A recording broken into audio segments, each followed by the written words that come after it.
When roaming the South Pacific 20 years ago, by chance I anchored at a remote coral atoll inhabited by beautiful, primitive people.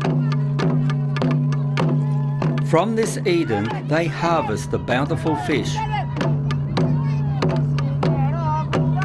I vowed to return to these contented people and their unspoilt islands, lost in time. I'm heading for this paradise halfway between Papua New Guinea and the Solomons. It's called the Lauaghlan Islands. We're coming up to the Lauaghlans now. Looks beautiful. Oh, there's about 4 or 5 islands, coral islands. I was here 20 years ago and the people were just so beautiful, so friendly. And it was the first time I ever came across people who did not want money at all. Money was absolutely no use to them. You will see that in many of my videos, I always call Aborigines superhumans. This is the reason why. They are the masters of their environment. They know what is dangerous. They know how to communicate and live with the indigenous animals on Lauaghlan. Lauaghlan is one of many, in particular, one of 5 Pacific islands located in between Papua New Guinea and the Solomon Islands. This is what you would call an island paradise, but this is also what you would call the Blue Lagoon. The most strangest populations on the planet lie here in the Pacific. These people have been on these islands for thousands of years, genetically isolated, living on their island paradise alone. The life of an islander is supported by the fantastic coral reef that surrounds it, which is kept alive by the clams, which attract the marine life that the islanders use for a food supply, along with fruits and vegetables and animals that live on the island with them. Pay attention as they tap into their ancestral wisdom using an ancient shark rattler made from coconut shells to attract a shark for dinner.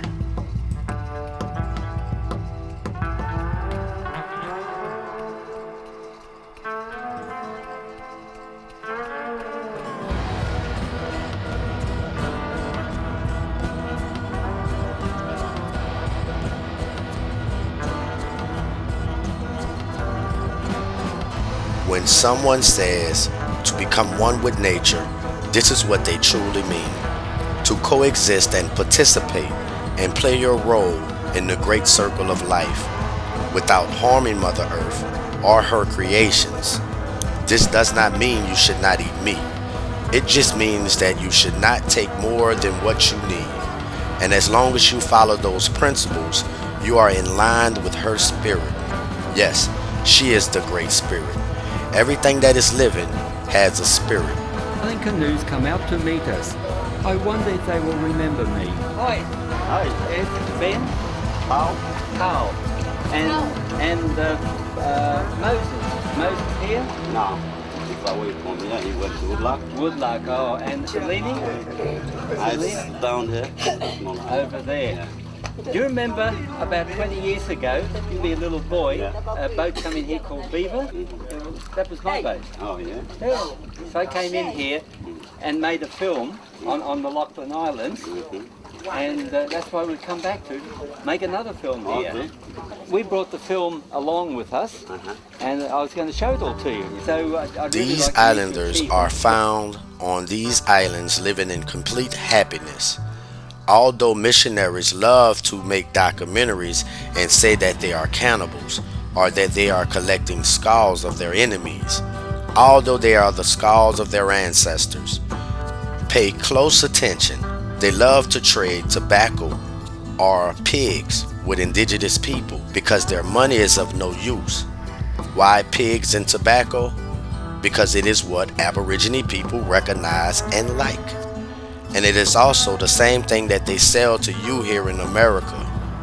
I don't think this is a coincidence, but you can believe what you want. These islanders are connected to their environment. If they pick from a tree, they do not pick from that tree for another year to allow the tree to repair itself and bear more fruit. If they notice an animal numbers are diminishing, it becomes a totem animal, and no one kills that animal for no reason, so that it may be preserved for the next generation. If they have to cut down a tree, they will use every part of it. Nothing will be wasted. They only catch the amount of food that they need to eat, and they will only have a big powwow once a week, because that is all the environment can sustain. This is when people come from neighboring islands and barbecue with them. Do you guys still meet up with your family on Sunday and hang out, and most importantly, eat? My family is on the way right now. This is called a powwow, aka cookout, barbecue, get together, or whatever y'all call it in y'all tribe. I was once asked by a good troll of mine, how come you so-called African Americans don't know anything about African food or dishes? And I replied to him, because everything leaves America. Nothing ever comes to America. No recipes, no slaves, no pigs, no horses. Nothing, my friend, but cooperations.